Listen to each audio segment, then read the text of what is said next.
आप सभी पत्रकार बंधुओं का आज की वार्ता संवाद में हम तहे दिल से स्वागत करते हैं।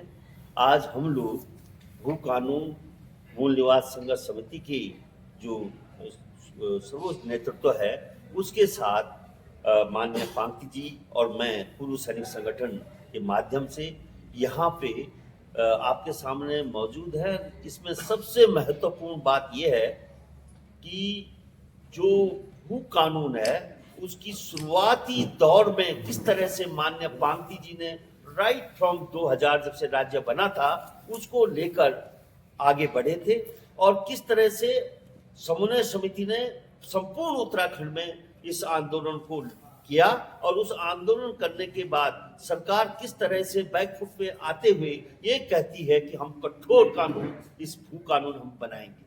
लेकिन जहां तक हम अंदर देखते हैं सरकार के, तो सरकार का जो अपना राजस्व विभाग है वो बिल्कुल ही कमजोर है और तार तार होकर आज किसी भी तरह से उत्तराखंड की जमीनों पे नीचे स्तर पे काम न करते हुए वो भू माफियों के साथ मिलता हाथ मिलाता हुआ दिखाई दे रहा है, जिसका जीता जागता उदाहरण माननीय पांकी जी यहाँ पे देंगे। सावरा की उस जमीन को जिसके कारण सिकताली पुल का निर्माण नहीं हो पाया, इतना महत्वपूर्ण पुल जो कुमाऊं और गढ़वाल के लिए जोड़ने के लिए अहम पुल था, हॉरिजॉन्टल पुल, प्रथम हॉरिजॉन्टल जो कनेक्शन गढ़वाल कुमाऊं को दे सकता था, उस माफिया ने रोक दिया। 2 बार डीएम टिहरी को बोलने के बाद भी उसकी जमीन में कोई इंक्वायरी नहीं हुई। इस घटना के ऊपर छरवा में किस तरह से 300 बीघा जमीन एकदम से एक व्यक्ति को ट्रांसफर हो जाती है, किस तरह से जो पौधा की जमीनों के ऊपर उत्तराखंड में भू कानून के मान्य क्या है, क्या हम सरकार को भरोसा कर सकें या फिर सरकार उसी तरह से हमें ठगाएगी जिस तरह से आपने यूसीसी के मामले में ठगते हुए जनता को देखा और जिस तरह से कठोर कानून, नकल विरोधी कानून सरकार लाकर यहाँ पे हमारे युवाओं को आज दिन तक न्याय भर्तियां नहीं दे पाई है। इन सवालों के ऊपर आज एक बृहद चर्चा बोलो, एक दूसरे को समझते हुए हम आगे बढ़ेंगे। और मैं निवेदन करता हूं कि हमारे जो संयोजक हैं युवा नेता डिबरी जी, उन भूमि का पूरा चिट्ठा खोलेंगे जो सरकार पर्दे के पीछे करती आ रही। आज की इस पत्रकार वार्ता में आप सभी मीडिया बंधुओं का हार्दिक स्वागत, अभिनंदन। साथियों, आप लंबे समय से देख रहे होंगे सरकार लगातार इस बात को कह रही है कि हम लोग भूमि कानूनों का उल्लंघन करने वाले के खिलाफ कड़ी कार्रवाई कर रहे हैं, उन्हें लगातार नोटिस भेजे जा रहे हैं और सरकार द्वारा 400 से अधिक मामलों में नोटिस भी जारी किए गए। सवाल इस बात को लेकर है, विधानसभा में विधायक कानून बनाते हैं और उस कानून को इन्फोर्स यानी लागू करवाने की जिम्मेदारी अधिकारियों के कंधों पर होती है। अधिकारी कानूनों को जमीन पर उतारने के लिए, कानूनों का कोई उल्लंघन न करे, इस पर कड़ी निगरानी रखते हैं। लेकिन जब अधिकारी ही जमीनों के लुटेरे बन जाए, जमीनों के सौदागर बन जाए, तो फिर हम न्याय की उम्मीद क्या कर सकते हैं? कैसे हम इस सिस्टम में जो आज पूरी तरीके से भ्रष्ट हो चुका है उसके अंदर हम बदलाव की उम्मीद देख सकते हैं? मैं बात करना चाह रहा हूं आप लोगों के बीच, आप सबके संज्ञान में ये मामला शायद होगा। तहसील विकासनगर के पौंधा में 300 बीघा जमीन पर दिशा 1 और दिशा 2 के नाम से एक प्रोजेक्ट चल रहा है। इस प्रोजेक्ट में कई आईएएस अधिकारी, कई पीसीएस अधिकारी और कई आईपीएस अधिकारी के साथ ही जमीनें खरीदी हैं। अब आप देखिए, पौंधा में अधिकारियों ने जो प्लॉट खरीदे हैं वो पूरी तरीके से अवैध है। एक तरह से हम बात करते हैं कि ग्रामीण क्षेत्र में जो भूमि कानून के तहत कोई भी भारत का व्यक्ति 250 वर्ग मीटर की जमीन खरीद सकता है, लेकिन जब हम पौंधा में देखते हैं यहां पर 250 वर्ग मीटर जमीन से अधिक आईएएस, आईपीएस और पीसीएस के अधिकारियों ने अपने नाम रजिस्ट्री की है, जिसके डॉक्यूमेंट कि हमारे पास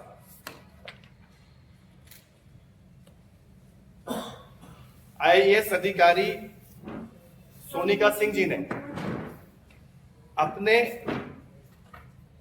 देवर और अपने पति के नाम पौंधा में जमीन खरीदी है, जबकि प्रावधान यह है कि एक परिवार में एक ही व्यक्ति सिर्फ 250 वर्ग मीटर जमीन खरीद सकता है ग्रामीण क्षेत्र में। लेकिन पौंधा में भूमि कानून का सरेआम उल्लंघन किया गया है और सिर्फ एक ही अधिकारी नहीं है। आप ये देखिए, दीपक चौधरी पुत्र धर्मवीर चौधरी और इनकी वाइफ दीपा चौधरी पत्नी धर्मवीर चौधरी और इनके बेटे रविंद्र चौधरी पिता धर्मवीर चौधरी, एक ही परिवार में देखिए 3 लोगों ने पौंधा में जमीन खरीदी है। और ऐसा एक मामला नहीं है, आप इस पूरी रजिस्ट्री को उठाकर देखेंगे, तमाम आईएएस, आईपीएस, पीसीएस अधिकारियों ने यहां पर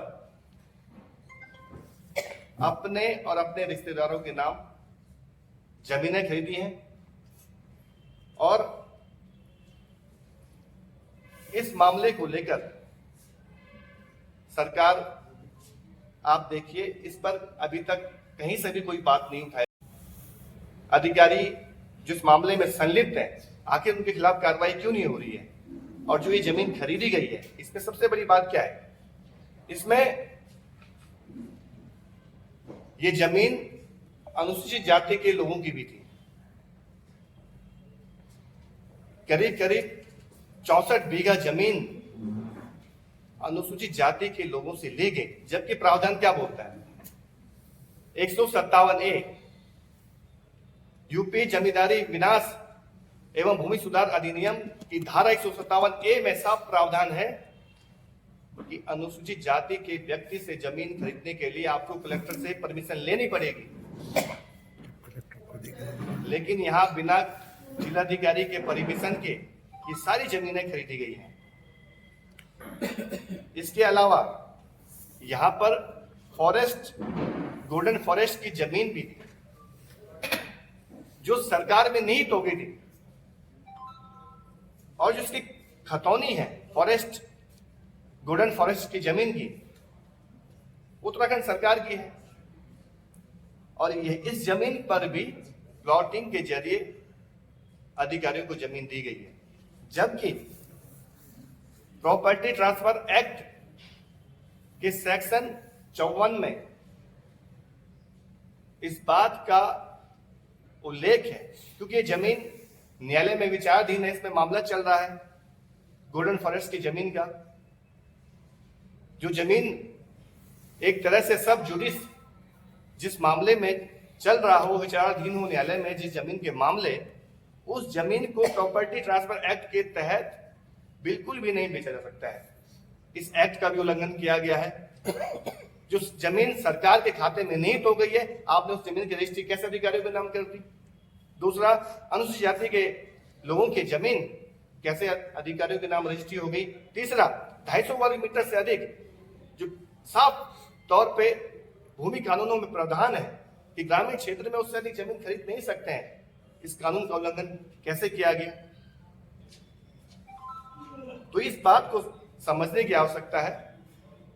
जो पौंधा में अधिकारियों की जो कॉलोनी बन रही है, इसमें जमीनों का बहुत बड़ा घोटाला हुआ है।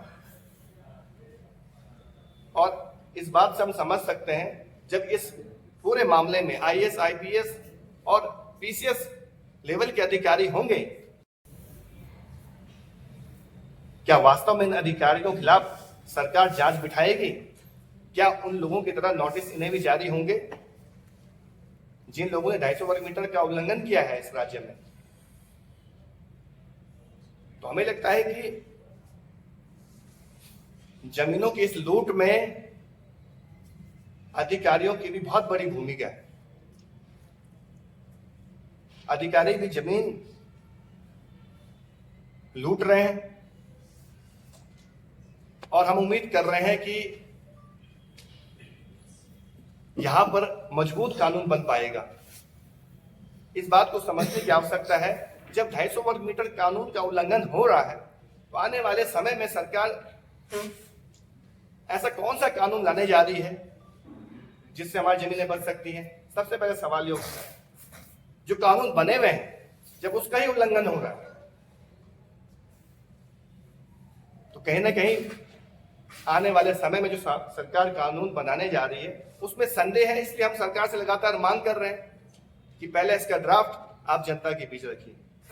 एक ये मामला आप लोगों के सामने हमने रखा, हम इसमें जांच चाहते हैं और जिन अधिकारियों ने भी अवैध तरीके से यहाँ पे जमीनें खरीदी हैं उनकी जमीनें सरकार में निहित होनी चाहिए, ये हम एक डिमांड करना चाहते हैं। दूसरा मामला सिडकुल से जुड़ा हुआ मामला है। सैलाकुई के इंडस्ट्रियल स्टेट में 60 एकड़ जमीन सिडकुल द्वारा एक संस्थान को दी जा रही है और इस जमीन की कुल लागत 2 अरब 26 करोड़ की। हम सरकार से ये कहना चाहते हैं, आखिर एक व्यक्ति जो मूल रूप से उत्तराखंड के भी नहीं है, उस व्यक्ति को संस्थान बनाने के लिए 60 एकड़ जमीन क्यों दी जा रही है? और इस जमीन को एक तरह से 90 साल की लीज पे दिया जा रहा है और वो भी औने पौने दामों पर। हम ये कहना चाहते हैं, इन इंडस्ट्रियल स्टेट में सिडकुल ने उद्योगों के नाम पर जमीन खरीदी। सिडकुल ने इस उद्देश्य से जमीन खरीदी कि यहां पर इंडस्ट्री लगेगी और इससे स्थानीय लोगों को रोजगार मिलेगा। अगर इस स्थान पर इंडस्ट्री लगती, कम से कम 200 से अधिक छोटे बड़े उद्योग यहां पे स्थापित हो सकते थे और इससे हमारे युवाओं को रोजगार मिलता। हजारों की संख्या में यहां पर स्थानीय लोगों को रोजगार मिलता, लेकिन एक संस्थान को ये जमीन दी गई है, इसके पीछे कहीं ना कहीं एक बहुत बड़ा खेल होने की आशंका है। आपने देखा होगा, हमारे सरकार कहती है कि हमारे पास स्कूल के लिए जमीन नहीं है, सरकारी जमीन नहीं है, हमारे पास हॉस्पिटल बनाने के लिए सरकारी जमीन नहीं है। यहाँ पर राष्ट्रीय विधि विश्वविद्यालय निर्माण होना था, रानी पोखरी में आप लोगों के संज्ञान में होगा, अभी तक उसका निर्माण नहीं हो पाया। सरकार कह रही है हमारे पास जमीन नहीं है। आप कह रहे हैं कि उस विधि विश्वविद्यालय को कहीं और ट्रांसफर किया जा रहा है। सरकार के पास सरकारी संस्थानों के लिए जमीन नहीं है। हमारे कई ऐसे लोग हैं पर्वतीय क्षेत्रों में जिनको विस्थापित करने के लिए सरकार के पास जमीन नहीं है। इस बात को समझना होगा। लेकिन जब एक व्यक्ति को फायदा पहुंचाना होता है तो उसके लिए सरकार के पास पर्याप्त जमीन है, वो भी कौड़ियों के भाव जमीन देने के लिए सरकार तैयार बैठी है। तो हमें लगता है कि जो संस्थान को जमीन दी जा रही है, इस मामले की भी जांच होनी चाहिए। आखिर जो संस्थान का मालिक है उसका सरकार के साथ क्या रिश्ता है, इसकी भी जांच होनी चाहिए। आखिर 60 एकड़ जमीन एक संस्थान को देकर सरकार क्या साबित करना चाहती है? आखिर इतनी मेहरबानी क्यों दिखाई जा रही है? ये अपने आप में सबसे बड़ा सवाल उठता है। जबकि सैलाकुई में जहां पर इंडस्ट्रियल एरिया है वहां पर स्थानीय युवा जमीनों के लिए लगातार अप्लाई कर रहे हैं कि हमें जमीन दी जाए, भूखंड दी जाए, प्लॉट दी जाए, ताकि हम अपने यहाँ पे छोटा मोटा उद्योग स्थापित कर सके। स्थानीय युवाओं को जमीन तो मिल नहीं रही है, लेकिन एक संस्थान को आप इतनी बेशकीमती जमीन दे रहे हैं, कहीं ना कहीं अपने आप में बहुत बड़े सवाल खड़ी करते हैं। तो हम सरकार से मांग करना चाहते हैं कि सिडकुल ने जब उद्योगों के नाम पर ये जमीन ली है तो इसको किसी भी संस्थान को न दी जाए। यहाँ पर इंडस्ट्री के नाम पर ही स्थानीय युवाओं को इस जमीन को अलॉट किया जाना चाहिए। ये हम सरकार से मांग करना चाहते हैं। अगर सरकार ऐसा नहीं करती है तो हम इसका खुला विरोध करेंगे। हम नहीं चाहते कि हमारी जो जमीनें हैं वो किसी ऐसे व्यक्ति को दी जाए, एक व्यक्ति को दी जाए और एक व्यक्ति को ही इसका मुनाफा हो। इसको बिल्कुल भी हम स्वीकार नहीं करेंगे। हम चाहते हैं कि यहाँ हमारे जो युवा है, स्थानीय लोग हैं, उनको सरकार पहले वरीयता दे, वहां पर उद्योग स्थापित करने में सरकार उनकी मदद करे, न कि एक व्यक्ति विशेष को इतनी जमीन सरकार दे। हम मांग करना चाहते हैं। आप सबके सामने एक मामला है जिसको पार्टी सर ने उठाया है।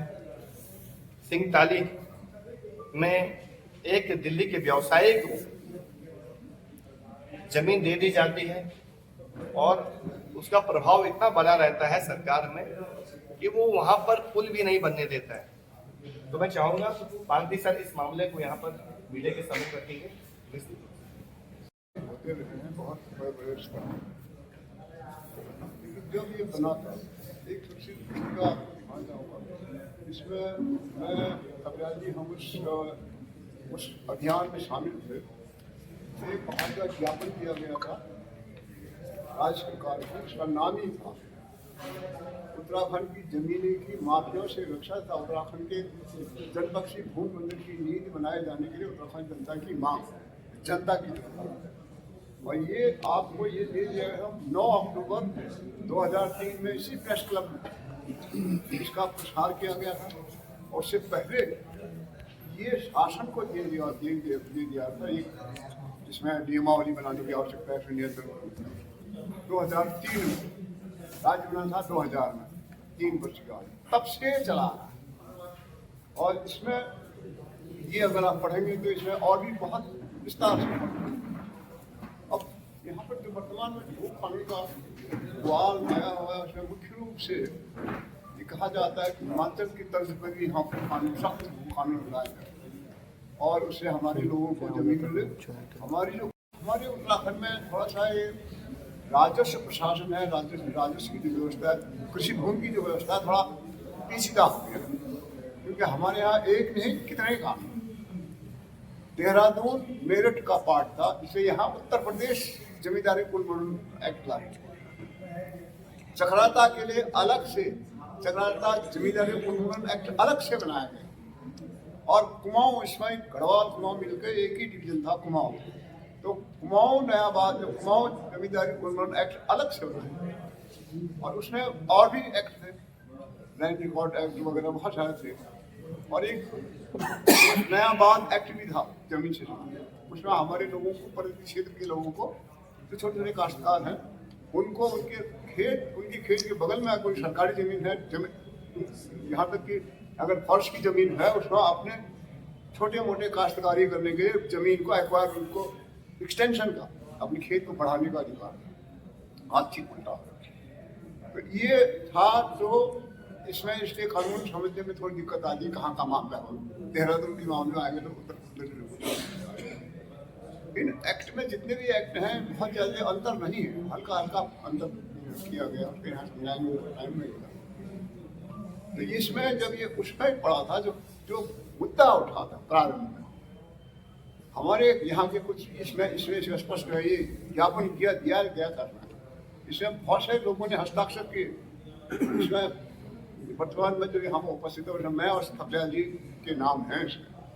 हम लोगों ने लिख के शासन को ज्ञापन दिया था, चार्टेड ऑफ डिमांड इसका नाम रखा था। तो इसमें तो मुद्दा है हिमाचल की तरफ। हिमाचल ने क्या किया? हिमाचल प्रदेश ने पहले कहा था कि हमको नागालैंड की तरह, सिक्किम की तरह, जहाँ की स्पेशल कैटेगरी ऑफ जमीन है, कश्मीर की तरह कृषि भूमि पर, हमारी कृषि भूमि पर किसी गैर बाहर के व्यक्ति को इसको ट्रांसफर करने का अधिकार नहीं होना। हमारी इसको ये था, और उसमें 1 इंच भूमि भी देने की बात नहीं थी। हमारे यहाँ क्या किया गया? पहले 500 वर्ग मीटर अलाउ करते थे कि हमारी कृषि भूमि को 500 बाहर के व्यक्ति को 500 वर्ग मीटर देगा, बाद में 250 वर्ग मीटर। लेकिन अभी हमारे युवा साथी ने सिंगटाली का जो जिक्र किया, सवारा के को बीच दिए गए एक ही दिन 2006 में हुआ है। 2006 में सिंगटाली के 3 गांव से जमीन खरीद के तथा कुछ सरकार खरीद के उसके नाम पर 11,800 वर्ग मीटर जमीन उसके नाम पर। कितना था आपको? कितनी जमीन खरीदने की इजाजत थी? 500 वर्ग मीटर। वैसे 250 तो हो गया था तब तक, लेकिन हम मान लेते 500 वर्ग मीटर की जमीन खरीदने की इजाजत थी। और उसको कितना खरीदने की इजाजत दी थी? 11,800 वर्ग मीटर खुले आम हुआ।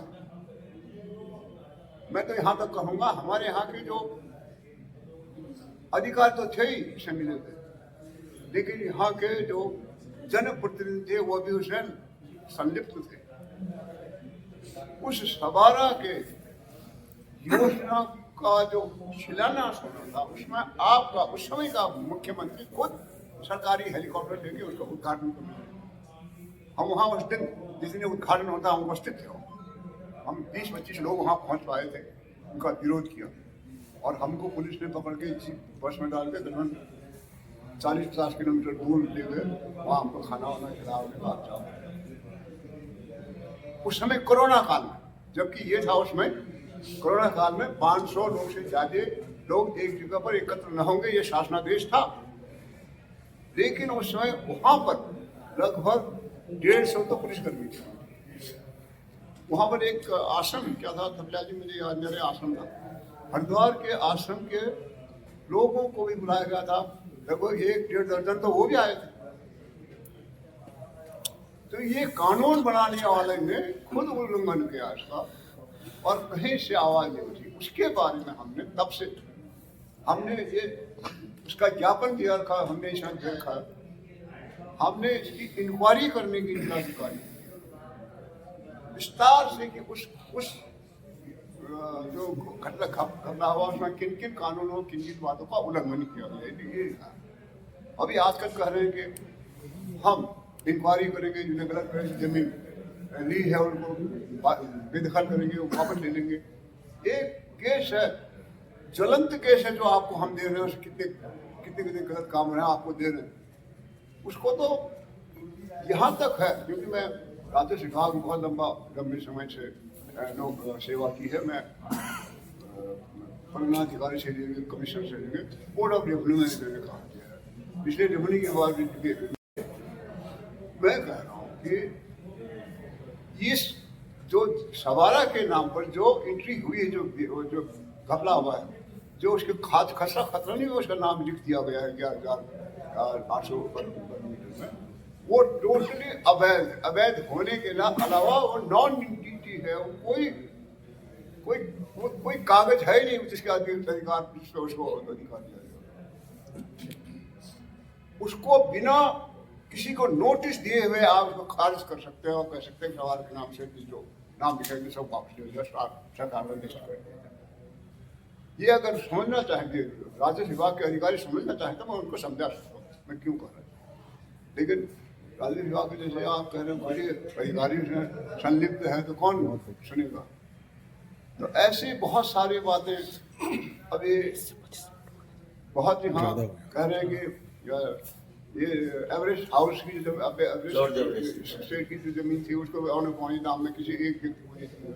अब एक प्रश्न उठता है, जैसे आप कहते हैं इतनी जमीन को एक संस्था खरीदी, तो ये कैसे कि आप जानते हैं कोई भी काम अगर किसी को सौंपा जाता है, कोई भी ठेका किसी को दिया जाता है, क्या होता है? टेंडर होता है। टेंडर की नेम क्या है? कम से कम 3 टेंडर आते हैं। 3 टेंडर अगर नहीं आते हैं वो कैंसिल होते हैं। यहाँ टेंडर 3 टेंडर तो छोड़ दो, यहाँ तक बिना टेंडर लिए उनको जमीन दे दी गई, अंधेर कर दी है ना इसमें। हम इस बात में तब से हल्ला कर रहे हैं, ये 2003 से ही चले आ रहे हैं, लेकिन अब मोहित भाई इसमें कुछ सवाल ले लेते हैं, है ना, लंबा हो गया बहुत ज्यादा। और एक काम करते हैं, ये जितने भी भ्रष्टाचार जो आपने पौंदा का जिक्र किया आप करेंगे जी, माना किसी ने भूमि कानून का उल्लंघन किया है, चाहे सिंगताली वाला मामला ही हो, चाहे पौंदा का हो, इन मामलों की हम सरकार से जांच की मांग कर रहे हैं। हम सरकार से चाहते हैं और आप सभी की पत्रकार साथियों के माध्यम से कहना चाहते हैं कि सरकार जब 250 वर्ग मीटर से अधिक जमीन खरीदने वालों के खिलाफ कार्रवाई इस राज्य में कर रही है और 400 से अधिक ऐसे नोटिस भी जारी हुए हैं लोगों को, तो क्यों ना इन IAS, IPS और पूर्व अधिकारियों जिन्होंने यहाँ पे पौंदा में जमीन खरीदी है, वो भी अवैध तरीके से, इनके खिलाफ क्यों नोटिस अभी तक जारी नहीं हुए? इनके खिलाफ भी कानूनी कार्रवाई होनी चाहिए। जैसा मैंने आपसे कहा कि अधिकारियों का काम होता है किसी भी कानून को लागू करवाना, उनकी महत्वपूर्ण जिम्मेदारी होती है। विधानसभा में तो चलो विधायकों ने कानून बना दिया, लेकिन यहाँ स्थिति उलट है, जिन लोगों को कानून लागू करवाना है वही कानून का उल्लंघन कर रहा है। नहीं किया। देखिए मैं आपको बताता हूँ, पौंदा की जमीन का टेंडर है जी, और ये जमीन का नक्शा है जी, और 60 एकड़ जमीन ये दी जा रही है छरबा की। जी, तो ये अभी टेंडर निकला है, इसकी टेक्निकल बिड खुल गई है, जी, फाइनेंशियल बिड खुलने जा रही है, और जो हमारे पास सूचना है, एक व्यक्ति को ये जमीन एक संस्थान के लिए दी जा रही है, इसमें साफ उल्लेख किया गया इस टेंडर में। ठीक है, जब फाइनेंशियल बिड खुल जाएगी उसके बाद इसका भी खुलासा हो जाएगा किस व्यक्ति को जमीन दी गई, ठीक है। और जल्द होने जा रहा है। लेकिन हम ये कहना चाहते हैं कि यानी अभी आवंटन नहीं हुआ है, आवंटन होने जा रहा है, इसलिए हम होने जा इसका विरोध करें, इसका आवंटन ना हो। आवंटन, इसलिए हम प्रेस के माध्यम से सरकार को ये संदेश देना चाह रहे हैं कि इस जमीन का टेंडर निरस्त होना चाहिए। अभी आपने टेक्निकल बिड खोल दी है, 3 बार इसका टेंडर हुआ, इसमें एक जो महत्वपूर्ण जानकारी है, और तीनों बार एक ही व्यक्ति ने टेंडर अप्लाई किया है, सिंगल टेंडर हुआ है तीनों बार। अब सरकार ने कहा कि फिर इसमें क्या है कि 2 बार के लिए तीसरी बार फिर इनके नाम टेंडर जारी होने जा रहे हैं, ठीक है, जो ये व्यक्ति है और इस संस्थान के नाम पे जमीन दी जा रही है। तो हमारे मानना है कि सिडकुल ने अगर कोई जमीन उद्योग के पर्पज से ली है और जिस पर स्थानीय युवाओं को भूखंड आवंटन होना था, वहां पर एक व्यक्ति को 60 एकड़ जमीन किसी संस्थान के लिए कैसे दे दी? दूसरा सवाल सबसे बड़ा, अगर यहाँ पे कोई विश्वविद्यालय, कोई महाविद्यालय खुल भी रहा है, तब भी 10 एकड़ से ज्यादा जमीन मैदानी क्षेत्र में और 20 एकड़ से ज्यादा जमीन आप पर्वत क्षेत्र में इससे ज्यादा जमीन नहीं दे सकते। जो प्रावधान है, आप तो यहाँ 60 एकड़ जमीन दे रहे हो। बहुत सारे सवाल अपने आप इसमें खड़े होते हैं। जैसे मैंने कहा कि यहाँ सरकारी संस्थानों के लिए जमीन नहीं मिल रही है और एक प्राइवेट व्यक्ति को आप खुली लूट मचा दे रहे हो जमीनों की।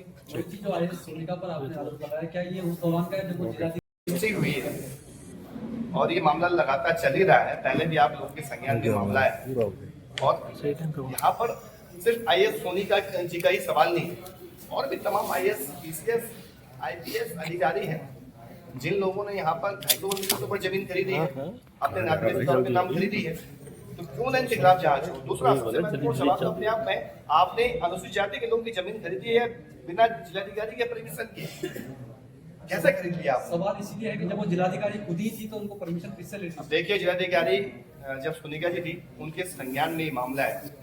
जब जांच की यहाँ पर तत्कालीन ADM ने, उन्होंने भी पाया कि जो जमीन एक्सचेंज हुई है वो एक्सचेंज जमीन अनुसूचित जाति के व्यक्ति की जमीन सामान्य वर्ग के व्यक्ति को एक्सचेंज नहीं हो सकती है। 161 धारा 161 का उल्लंघन है। उन्होंने अपनी रिपोर्ट दी थी, सोनिका जी गुप्ता वो डीएम थी यहाँ पर, कैसे कार्रवाई कर। ये कृषि भूमि के बारे में कानून ये है जो शुरू का अनुसूचित जाति की जमीन अनुसूचित जाति को ही बेची जाती है और जनजाति की जमीन जनजाति को ही बेची जाती है, किसी अन्य व्यक्ति को अन्य कर्मचारी व्यक्ति को नहीं बेची जाती। अगर इंडस्ट्री के लिए कोई स्कूल कॉलेज खोलने के लिए आवश्यकता हो तब परमिशन लेके उसको दिया जा सकता है। यहाँ तो ये कह रहे हैं कि परमिशन लेने की दूर पहले